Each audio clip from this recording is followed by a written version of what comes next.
Katika kipindi cha miaka mitano iliyopita pia, kama alivyosema mgombea ubunge, tulijenga zahanati 11, vituo viwili vya afya pamoja na hospitali ya wilaya.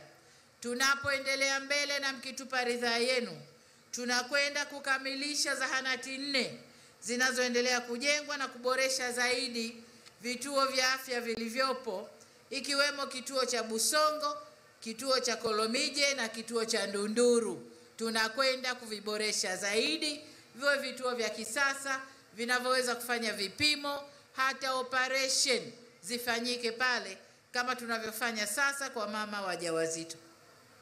Zaidi ya hapo, tulileta shilingi bilioni 21 milioni 600 kwa ajili ya sekta ya elimu, ambazo zimefanya kazi kubwa kuwezesha elimu bila ada, kujenga shule mpya, kuongeza madarasa kwenye shule zilizopo na kujenga chuo cha VETA kipya kilichopo kijiji cha Masawe. Wilaya hii pia imepata heshima ya kuwa mwenyeji wa kampasi ya chuo cha uhasibu, yani TIA cha mkoa wa Mwanza.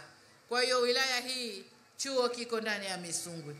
Tunapoendelea mbele na mkitupa ridhaa ya kuendesha serikali, tutaweka kipaumbele kwenye kuongeza shule nyingine 2 za high school zenye kidato cha 5 na cha 6, 2 ndani ya wilaya ya Misungwi.